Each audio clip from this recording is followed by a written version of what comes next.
Hello everyone, मैं ममतेश गुप्ता। आज देखेंगे सीटेट की जो प्रीवियस पेपर की जो हमने सीरीज स्टार्ट कर रखी है, उसमें हमने ये 3 जनवरी वाला 2022 में जो एग्जाम हुआ था उसका एक पार्ट पहले कंप्लीट कर लिया है, यानी कि 30 से लेके और 45 तक हमने क्वेश्चन कंप्लीट कर लिए थे, 44 तक। और अब हम 45 से शुरू करेंगे, ठीक है। तो आइए शुरू करते हैं। क्वेश्चन नंबर 45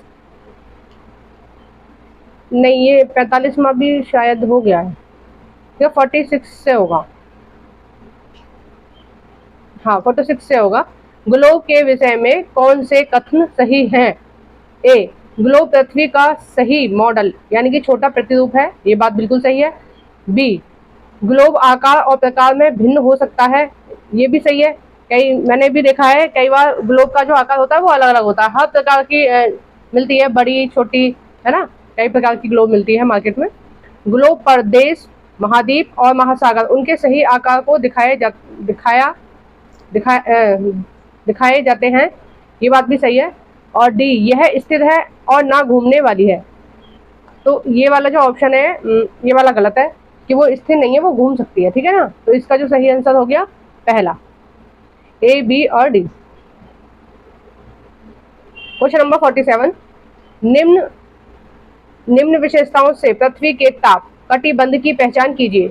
मतलब इन्होंने क्या किया है, ये 3 खूबियां दे रखी हैं। इन खूबियों को देखकर या इन कथनों को देखकर हमें ये पता लगाना है कि किस कटिबंध की बात हो रही है, ठीक है। ये जो क्वेश्चन है ये 7th क्लास एनसीईआरटी में से आया है, और ये जितने भी क्वेश्चन हैं वो सारे एनसीईआरटी में से ही आ रहे हैं, ठीक है। 6, 7, 8 की एनसीईआरटी में से आ रहे हैं, उससे ऊपर वाली एनसीईआरटी में से कोई क्वेश्चन नहीं आ रहा है। मैंने लगभग आपके सारे पेपर देख लिए हैं, सारे की सारे एनसीईआरटी में से आ रहे हैं, 6 to 8 वाली में से।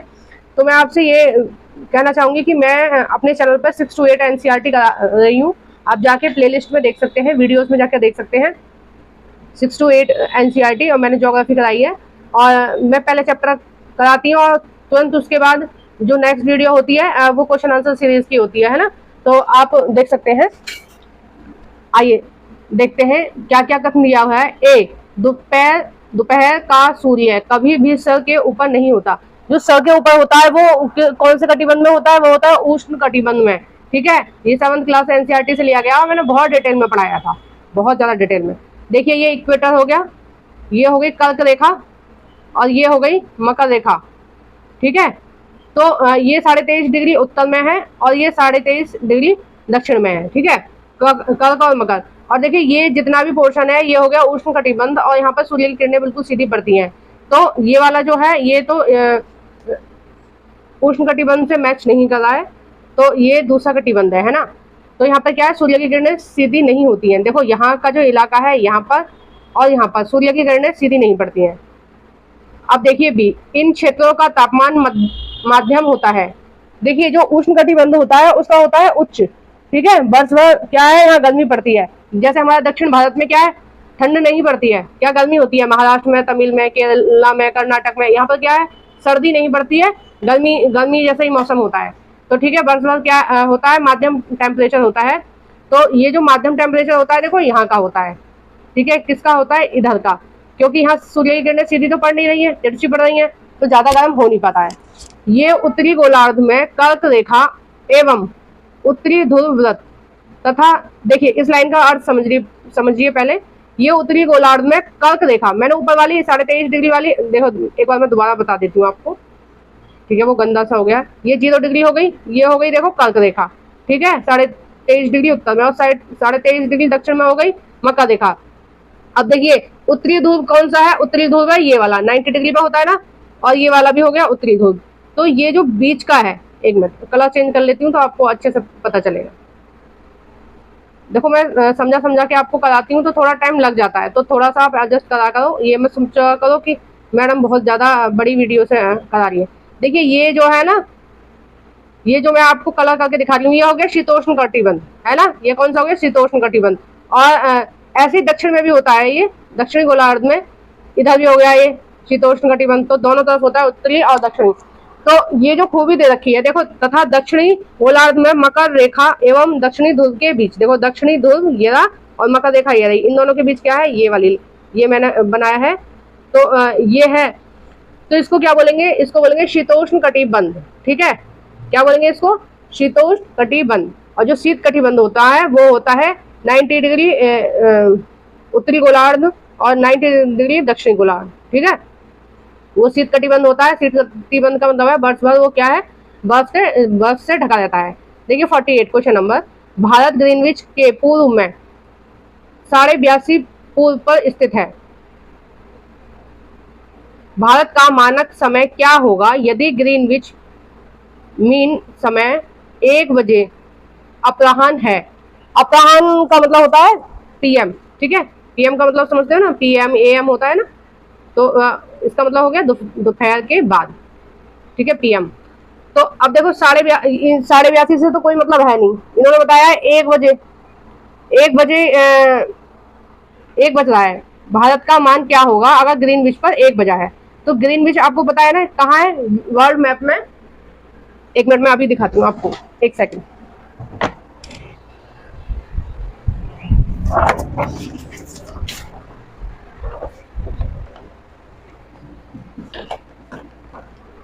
देखिए ये आ गया आपका वर्ल्ड मैप, ठीक है। और देखिए ये जो लाइन है ना, ये ग्रीनविच वाली लाइन है, ठीक है। ये कौन सी लाइन है, ये ग्रीनविच वाली लाइन है। तो इन्होंने पूछा है ग्रीनविच पर 1 बजा है तो हमारा भारत कहाँ है, देखो 82.5 पर है, यहाँ है 82.5 डिग्री, ठीक है। हमारी जो मानक समय रेखा है वो यहाँ से गुजरी है। तो उन्होंने पूछा है अगर यहाँ 1 बजा है तो भारत में कितना बजेगा। तो सीधी सीधी बात है, 5.5 प्लस कर दो इसमें, ठीक है। 5.5 घंटे का अंतर है ना ग्रीनविच के समय में और हमारे समय में, तो 5.5 प्लस कर दो तो इसका आंसर हो गया बी। नेक्स्ट, किस प्रकार के वन में नर्म काठ वाले वृक्ष, ये भी 8th क्लास एनसीईआरटी से पूछा गया है। ये सारे एनसीईआरटी से पूछे जा रहे हैं और 6 to 8 की ही एनसीईआरटी से पूछे जा रहे हैं। आप इस एनसीईआरटी को डीप से कर लीजिए, आपको कुछ भी ऐसा नहीं लगेगा कि हाँ पेपर में कोई भी बिना पढ़ी हुई चीज आई है। जैसे चीड़, देवदार आदि उगते हैं या पैदा होते हैं। अब देखिए ये कहाँ होते हैं, नर्म काठ वाले जो वृक्ष है। ए शीतोष्ण पर्णपाती वन, बी दूसरा है शीतोष्ण सदाबहार वन, तीसरा है शंकुधारी वन, चौथा है उष्ण कटिबंधीय पर्णपाती वन। तो देखिए इसका जो सही आंसर है वो हो गया तीसरा, और शंकुधारी वन होते हैं, शंकुधारी वन होते हैं। इनको हम टैगा भी बोलते हैं, ठीक है। इनको क्या बोलते हैं, हम टैगा वन भी बोलते हैं। और जो शीतोष्ण मैंने बताया, शीतोष्ण तो मैंने बताया था आपको, उपोष्ण कटिबंध के ऊपर क्या होता है, शीतोष्ण कटिबंध। और शीतोष्ण कटिबंध के ऊपर की तरफ क्या होगा, देखिए ये 0 डिग्री है और इससे यहाँ तक तो हो गया उष्ण कटिबंध और यहाँ के ऊपर हो गया शीतोष्ण कटिबंध। और यहाँ से 1 मिनट आपको दिख नहीं रहा, हाँ ये तो हो गया 0 डिग्री अक्षांश और यहाँ तक हो गया शीत कटिबंध, ठीक है। 23 डिग्री उत्तर, 23 डिग्री दक्षिण में। और यहाँ पे हो गया यहाँ पे क्या हो गया, शीतोष्ण कटिबंध। और इससे ऊपर वाला जो होगा वो होगा शीत कटिबंध, ठीक है। तो ये जो शंकुधारी वन है ये शीत कटिबंध में पाए जाते हैं और ये उत्तरी ध्रुव पर पाए जाते हैं, क्योंकि जो दक्षिणी ध्रुव है, दक्षिणी ध्रुव की तरफ देखिए बहुत कम देश है नहीं, यहाँ पर खाली है नहीं है पूरा। तो ये जो वन कहाँ पाए जाते हैं, केवल और केवल उत्तरी ध्रुव में, क्योंकि देखो उत्तरी ध्रुव जो है वहां से जमीन थोड़ी सी लगी हुई है। तो ये जो वन है वो टैगा वन के नाम से भी जाने जाते हैं, ठीक है। और ये क्या है, उत्तरी गोलार्ध के ध्रुवीय क्षेत्रों में पाए जाते हैं। अब देखिए क्वेश्चन नंबर 50, अभिकथन, स्थल की ऊंचाई एवं वनस्पति की विशेषता एक दूसरे से संबंधित है। कारण, क्या कारण है कि ऊंचाई और वनस्पति की जो विशेषता है वो मिट्टी से संबंधित है, मतलब एक दूसरे से संबंधित है। स्थल की ऊंचाई मतलब जितना ऊंचा स्थल होगा उस हिसाब से क्या है वनस्पति होती है ना। क्यों होती है, अब कारण देखिए, वनस्पति की वृद्धि एवं ढाल एवं मिट्टी की परत की मोटाई पर निर्भर करता है। तो देखिए इसका जो सही आंसर है 50 का वो हो गया दूसरा। ये ए और बी दोनों सही है, लेकिन जो आर है वो ए की व्याख्या नहीं करता है, ठीक है। नेक्स्ट देखिए, महासागरीय सतह पर जल की गति के बारे में निम्नलिखित का सुमेलन कर सही विकल्प का चयन कीजिए। ए, ठंडी महासागरीय धाराएं, तो इसका सुमेलन किससे होगा, ठंडी महासागरीय धाराओं का होगा। 4th से ये हो गया, ध्रुवीय एवं उष्ण कटिबंधीय अक्षांशों की ओर प्रवाहित होना, ये भी 7th क्लास एनसीईआरटी से आया क्वेश्चन। 7th क्लास की जो ज्योग्राफी है ना वो बहुत ज्यादा इंपॉर्टेंट है, आपके सीटेट में ही नहीं टीजीटी में भी बहुत ज्यादा क्वेश्चन पूछे जाते हैं। मैंने देखा है यूपीएससी जो प्री होता है ना उसमें बहुत ज्यादा क्वेश्चन पूछे जाते हैं 7th क्लास की एनसीईआरटी से। ज्वार भाटा बी का है सेकंड। ये ज्वार भाटा जो होता है वो दिन में नियम से 2 बार महासागरीय जल का ऊपर उठना और गिरना कहा जाता है। ऊपर उठना क्या होता है ज्वार और नीचे गिरना क्या होता है भाटा, ठीक है, तो इसका हो गया सेकंड। तरंगे, अब देखिए तरंगे का मिलान होगा ए से। तरंग क्या होती है? महासागरीय सतह पर एकांतर नियम से जल का उठना एवं गिरना, ये क्या होती है? तरंगे, ठीक है। डी है गर्म महासागरीय धाराएं, और गर्म महासागरीय धाराओं का होगा थर्ड, ये गया। भूमध्य रेखा के निकट उत्पन्न होती हैं। देखो ये जो गर्म महासागरीय धारा होती है ये कहाँ होंगी? आप भी मन से सोचिए, जो उष्ण कटिबंधीय क्षेत्र है, जो भूमध्य रेखा है, इक्वेटर के आसपास वाला जो इलाका है, वहां पे क्या है? सूर्य की किरणें सीधी पड़ रही हैं। अब जब सूर्य की किरणें सीधी पड़ रही हैं तो पानी भी गर्म होगा, पानी गर्म होगा तो वो बहेगा, तो गर्म जलधारा ही तो होंगी ना इक्वेटर के आसपास की। ये मैंने बहुत डिटेल से कराया है चैप्टर, आप देखना।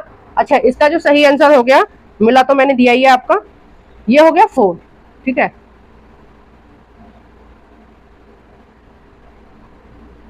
मानसून पवनें क्या होती हैं, है ना? Dash dash. एक ग्रहीय पवनें, दूसरा है मौसमी पवनें, तीसरा है स्थायी पवनें, चौथा है स्थानीय पवनें। तो इसका जो सही आंसर है वो है दूसरा, मौसमी पवनें। देखो 2022 में जितने भी क्वेश्चन पूछे गए हैं, एक मैंने 2019 का भी आपको पेपर कराया, उसमें जो मोस्टली क्वेश्चन है ना वो 7th क्लास की ज्योग्राफी एनसीईआरटी से पूछे गए हैं, और मैंने ये बहुत डिटेल में कराई है अपने चैनल पर, आप जाकर देख सकते हैं, आपको बहुत हेल्प मिलेगी, ठीक है। ये वाला क्वेश्चन भी 7th क्लास एनसीईआरटी से ही है, ये वाला भी और इससे पहले वाला भी। निम्नलिखित में से कौन सा मिलान वायुमंडल की परतों के विषय में सही है? पहला है बहिर्मंडल। बहिर्मंडल क्या है? जो वायुमंडल की सबसे ऊपरी वाली परत है उसको बोलते हैं बहिर्मंडल, ठीक है। क्षोमंडल, क्षोमंडल क्या है? वायुमंडल की सबसे निचली परत, और इसमें इस परत की क्या पहचान होती है कि इसमें जितनी भी मौसमी घटनाएं होती हैं, बादल दिखाई देना, बारिश होना, ओलावृष्टि होना, ठीक है, हवा, तेज हवाओं का चलना, ये सब क्या होता है? क्षोमंडल में होता है, ऊपर वाली परतों में नहीं होता। समताप मंडल, अब देखिए समताप मंडल में क्या होता है? ओजोन गैस की परत पाई जाती है, ठीक है। और बाह्य मंडल क्या है? वायुमंडल में रेडियो तरंगों के प्रसारण में सहायक होती है। जो रेडियो तरंग होती हैं वो बाह्य मंडल में पाई जाती हैं, और बाह्य मंडल की वजह से ही हमारा टीवी, फोन ये सब चल पाते हैं ना, क्योंकि वहीं से प्रसारण हमारा होता है। तो इसका सही मिलान हो गया, अभी 1 मिनट देखते हैं, इसका सही मिलान हो गया 4। देखो ये इसमें है ना सेकंड, पहले का सेकंड, हाँ यही वाला है। नेक्स्ट देखते हैं, क्षेत्रों एवं इन क्षेत्रों में परिवहन के लिए उपयोग किए जाने वाले पशुओं का सुमेलन कीजिए तथा सही विकल्प का चयन कीजिए। मतलब ये देखना है कि ये जो क्षेत्र हैं, पर्वतीय जो क्षेत्र हैं, इनमें कौन कौन से पशु जो होते हैं उनके द्वारा परिवहन होता है। मतलब सामान को एक स्थान से दूसरे स्थान ले जा सकते हैं, या जो लोग हैं वो सवारी के तौर पर भी उनका प्रयोग करते हैं, क्योंकि पहाड़ों पे हर जगह गाड़ी नहीं पहुंचेगी, आपको क्या है एनिमल का या पशुओं का सहारा लेना ही पड़ेगा एक स्थान से दूसरे स्थान जाने के लिए। अब देखिए हर जगह तो नहीं पहुंच सकती गाड़ी, लेकिन ये जो पशु होते हैं ये थोड़ी सी जगह में भी चल सकते हैं आसानी से, है ना। अब देखते हैं 54 का, इंडीज पर्वत। तो इंडीज पर्वतमाला में क्या चलता है? लामा, ठीक है, लामा एक प्रकार का पशु होता है, ठीक है। तिब्बत, अब देखिए तिब्बत में क्या होता है? तिब्बत में चलता है याक। और ये हमारा जो लद्दाख है ना, लद्दाख ऊपर, लद्दाख के जो खड़े क्षेत्र हैं, मतलब खड़ी ढाल वाले जो पहाड़ पर्वत हैं, वहां की तरफ हमारे यहाँ भी ये याक पाया जाता है, लेकिन कहाँ पाया जाता है? लद्दाख में। अब लद्दाख का जिक्र इसमें है नहीं, तो इसलिए हम लगाएंगे नहीं भारत पर इसको, तो हम क्या लगाएंगे? तिब्बत।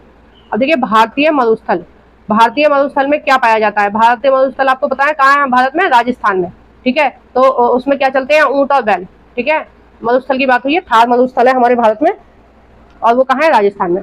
भारतीय पहाड़, अब भारत के जो पहाड़ होते हैं, अब कभी आप पहाड़ों पे घूमने गए होंगे तो वहाँ क्या खच्चर और गधे चलते हैं, ठीक है। कभी आप वैष्णो देवी की यात्रा गए हो तो क्या है, वहाँ पर गधे होते हैं और खच्चर होते हैं, वो आपको ले जाते हैं केदारनाथ, बद्रीनाथ, इन सब पर क्या मिलते हैं? ये खच्चर मिलते हैं। जम्मू कश्मीर भी गए होंगे तो वहाँ पे भी आपने देखा होगा। तो देखिए मैंने इनका मिलान कर दिया है, और इनका जो सही आंसर हो गया वो हो गया पहला। आइए नेक्स्ट देखते हैं, अभिकथन। एक वस्तु की उपयोगिता एवं प्रयोज्यता उसे एक साधन बनाती है। देखो, कोई भी वस्तु है अगर वो प्रयोग करने योग्य है तो वो हमारी एक साधन होगी, ठीक है। अब जैसे आप देखो, घर में जो बर्तन पाए जाते हैं उनका हम प्रयोग करते हैं खाना खाने में, तो वो क्या है, उनकी उपयोगिता है ना, तो वो क्या है, वो हमारे लिए एक साधन है। हम कहीं जा रहे हैं तो बाइक है, व्हीकल्स है, उनके द्वारा हम जाते हैं तो वो क्या है, हमारे लिए एक साधन है। तो किसी भी वस्तु की उपयोगिता पर यह निर्भर करता है कि वो संसाधन है या नहीं है, ठीक है। तो अगर वो उपयोग करने वाली चीज है तो वो क्या है, संसाधन है। अब देखिए कारण, कुछ संसाधनों का आर्थिक मूल्य होता है और कुछ का नहीं, ठीक है। तो ये वाली बात भी सही है कि कुछ का मूल्य होता है और कुछ का मूल्य नहीं होता है। अब देखिए, जिस चीज की जितनी ज्यादा डिमांड होगी मार्केट में उतना ही ज्यादा उसका मूल्य होगा, है ना। अब जैसे देखिए, आटा है, चीनी है, इनकी क्या डिमांड ज्यादा होती है तो इनका मूल्य भी ज्यादा होता है। अब जो नमक है वो एक लिमिट तक ही आप खा सकते हो, ज्यादा नहीं खा सकते हो, ठीक है ना, कम खाया जाता है तो उसका क्या है, वो रेट जो होता है उसका संतुलित रहता है। ज्यादातर जो रेट होता है उसका संतुलित रहता है। लेकिन कुछ चीजें ऐसी हैं जो विलासता वाली हैं, जैसे पनीर है। पनीर खाना बहुत ज्यादा जरूरी नहीं है, लेकिन आप लोग अगर अपने शौक के लिए खाना चाहते हो तो खा सकते हो। तो उसका क्या है, रेट ज्यादा होंगे और चीजों के अपेक्षा। तो जो रेट होते हैं वो मांग के अकॉर्डिंग बढ़ते और घटते रहते हैं। जिसकी मांग ज्यादा होगी उसके ही रेट ज्यादा होंगे, और जिसकी मार्केट में मांग नहीं होगी, देखो ये इकोनॉमिक्स से पूछा गया है क्वेश्चन, है ना। तो इसका जो सही आंसर है वो है पहला, ए और आर दोनों सही है, और आर ए की व्याख्या करता है, ठीक है। नेक्स्ट देखते हैं 56, हम नागरिकों एवं शिक्षकों के तौर पर पौधे एवं जंतुओं को संरक्षित करने में कैसे सहायता कर सकते हैं। हम क्या करें जो हमारे पौधे और जंतु क्या संरक्षित रहे। ए, विद्यार्थियों एवं सामुदायिक सदस्यों द्वारा वृक्षारोपण, यानी कि वृक्ष लगाने चाहिए, ठीक है, विद्यार्थियों को। बी, उद्यानों एवं रिक्त स्थानों पर कूड़ा डालना चाहिए। कूड़ा तो नहीं डालना चाहिए, कूड़ा कहाँ डालना चाहिए, डस्टबिन में डालना चाहिए, ठीक है। खुले स्थानों पर मत डालो, ये प्रदूषण होगा तो आपको ही बाद में दिक्कत होगी। तो ये वाला ऑप्शन बिल्कुल हट गया। सी, प्राकृतिक कैंपों पर विद्यार्थियों की यात्रा का आयोजन कराना। प्राकृतिक कैंपों को मतलब प्राकृतिक चीजों के पर ले जाकर उनको विद्यार्थियों को दिखाना कि भाई देखो ये प्रकृति की चीजें हैं, इनका हमें संरक्षण करना है, ठीक है। तो ये भी सही है। राष्ट्रीय उद्यानों को पर्यटक स्थलों की तरह विकसित किया जा सकता है ना। तो हम क्या राष्ट्रीय उद्यानों में भी ले जाके उन विद्यार्थियों को या नागरिकों को हम समझा सकते हैं कि देखो ये जीव जंतु हैं, पेड़ पौधे हैं, हमें इनका संरक्षण कैसे करना है, कैसे नहीं करना है, क्या चीज करें जो इनकी जो प्रजातियां हैं वो लुप्त ना होकर स्ट्रांग बने, अच्छी बने, ठीक है। तो इसका जो सही आंसर है वो हो गया दूसरा। आइए नेक्स्ट देखते हैं। निम्नलिखित को पढ़िए एवं मिट्टी के संरक्षण की सही पद्धति का चयन कीजिए। ए, रासायनिक उर्वरकों का अत्यधिक उपयोग। तो ये तो गलत है। रसायन उर्वरक जो होते हैं वो क्या है, मिट्टी को खराब कर देते हैं, बेकार कर देते हैं, ठीक है। मल्च बनाना, देखो ये 8th क्लास एनसीईआरटी से पूछा गया है क्वेश्चन, 8th क्लास की ज्योग्राफी से, ठीक है। मल्च बनाना। सी है समोचरित रेखीय रोधिकाएं, और चौथा है रक्षा मेखला। देखो रक्षा मेखला क्या होता है, रक्षा मेखला होता है जो तटीय क्षेत्र होते हैं, यानी कि जहाँ समुद्र और स्थल दोनों मिल रहे होते हैं, वहां पर क्या है, एक समान दूरी मतलब समान लंबाई वाले बहुत सारे वृक्ष लगाए दिए जाते हैं। उससे क्या होता है कि जब तूफान आता है या बाढ़ आती है, कुछ भी इस तरह की चीजें होती हैं, उनसे क्या है, वो मिट्टी का जो कटाव है वो नहीं होता है, और जो मिट्टी है वो अपने स्थान पर रहती है, क्योंकि जो पेड़ होते हैं ना उनकी जड़ें मिट्टी को जकड़े रहती है। समोचरित रेखीय रोधिकाएं, ये कहाँ चलता है, ये चलता है ज्यादातर ऐसी जगह चलता है जहाँ पहाड़ होते हैं ना, वहां पर, ठीक है। सीढ़ी नुमा खेत बना लेते हैं वो लोग मिट्टी के कटाव को रोकने के लिए, ठीक है। मल्च बनाना भी एक तरह से क्या है, मिट्टी को संरक्षण करना होता है। और इसका जो सही आंसर है वो हो जाएगा 4, ठीक है। बी, सी और डी सही है। नेक्स्ट देखते हैं कथन ए, भारत में यथेष्ट बहुत सामाजिक सांस्कृतिक विविधताएं हैं, ठीक है। अब दूसरा कथन है बी, विविधता अनिवार्य रूप से समान अवसर की ओर प्रेरित करती है। देखिए विविधता का क्या मतलब होता है, बहुत सारी अलग अलग चीजों का एक साथ होना, यही तो होती है ना विविधता। तो विविधता क्या है, समान अवसर नहीं होते हैं, समान नहीं होता है। विविधता क्या होता है, बहुत सारी अलग अलग चीजें होती हैं जो अलग अलग दिखने में होती हैं, अलग अलग होती हैं, तो वो होती हैं। तो विविधता क्या है, समान नहीं होती है, विविधता क्या होती है, अलग अलग होती है। और हमारे भारत की ये खासियत है कि बहुत सारी अलग अलग चीजें, बहुत सारे अलग अलग समुदाय के लोग, जाति के लोग, धर्म के लोग एक साथ बड़े ही प्रेम से रह रहे हैं। तो क्या है, विविधता में एकता बोलते हैं, है ना। भारत की विशेषता है ये, विविधता में एकता। तो देखिए इसका जो सही आंसर हो गया वो हो गया 18। नेक्स्ट देखते हैं। निम्नलिखित को सुमेलित कीजिए तथा सही विकल्प का चयन कीजिए। अब देखो ये पेडागोजी से आया है ये वाला क्वेश्चन। ए, लोगों को एक ही छवि में बांधना। वो क्या होता है, लोगों को एक ही छवि में बांधना। तो उसको हम रिलेट करेंगे एक ही छवि में बांधने से रूढ़िवाद धारणा, मतलब सब लोगों को क्या कर रहे हैं, हम एक ही छवि में बांध रहे हैं। तो ये क्या है, रूढ़िबद्ध धारणा है। ठीक है। अब देखिए दूसरे लोगों को नकारात्मक रूप से देखना या मानना, मतलब किसी के बारे में हमें ये सोच लेना कि ये गलत व्यक्ति है, ये इसका व्यवहार गलत है, या ये इस समुदाय के लोग गलत ही होते हैं। उस तरह से हम अपने मन में अपने आप से ये छवि बना लें तो इसको बोलते हैं पूर्वाग्रह। ठीक है। अब सी है, किसी के साथ दूसरे की अपेक्षा असमुचित रूप से व्यवहार करना। देखो किसी एक के प्रति आप बहुत अच्छा व्यवहार कर रहे हो और दूसरे के प्रति आप अच्छा व्यवहार नहीं कर रहे हो। ये जो लाइन है ना, ये यही कह रही है कि किसी एक व्यक्ति के साथ आप अच्छा व्यवहार कर रहे हो और एक दूसरे व्यक्ति के साथ आप अच्छा व्यवहार नहीं कर रहे हो। तो ये क्या हो गया, भेदभाव हो गया। शुद्धता और अशुद्धता को मानना, ये हो गया अस्पृश्यता या छुआछूत। क्या है, कुछ लोगों को आप शुद्ध मान रहे हो, कुछ लोगों को आप अशुद्ध मान रहे हो, कि गलत मान रहे हो। ये जो है हमारे संविधान में आर्टिकल 17 के अंतर्गत दिया गया है, अस्पृश्यता उन्मूलन। ठीक है। ये भी पूछ लिया जाता है कभी कभी एग्जाम में। तो इसका जो सही आंसर हो गया वो हो गया पहला। अब देखिए इस वीडियो का लास्ट क्वेश्चन मैं करा रही हूँ। लास्ट क्वेश्चन है, गांव में जमीन या भूमि को नापने और उसका रिकॉर्ड रखने का उत्तरदायी कौन होता है। उत्तरदायी कौन होता है, मतलब ये किसका काम है। जो गांव में जमीन है, जैसे किसी व्यक्ति ने जमीन खरीदी, ठीक है, अब उसने 2 बीघा या 3 बीघा जमीन खरीद ली। अब वो जब जिससे खरीदेगा, वो जो बेचेगा, वो उसको नाप कर अपनी उसकी भूमि देगा, नाप कर देगा ना। तो नापने का काम कौन है, किसका है नापने का काम, जो सही सही नापे उसको बोलते हैं पटवारी, है ना। उसको वो कौन होता है, पटवारी, या उसको ग्रामीण प्रशासनिक अधिकारी भी बोलते हैं। ठीक है। अभी वीडियो लंबी हो जाएगी इसलिए मैं और क्वेश्चन नहीं करा रही हूँ। अगले पार्ट में मैं और क्वेश्चन आपको करके दूंगी। तो इसी तरह की ये सी-टेस्ट सीरीज के लिए सब्सक्राइब करिए मेरा चैनल एनसीईआरटी मंत्रिश गुप्ता। प्लीज लाइक भी करा करो मेरी वीडियो को, शेयर भी करा करो। और अगर कोई क्वेरी है या आपको वीडियो अच्छी लगी है, बुरी लगी है, किस तरह से लगी है, या कोई चीज समझ में नहीं आई, तो आप कमेंट बॉक्स में पूछ सकते हैं। Thank you for watching.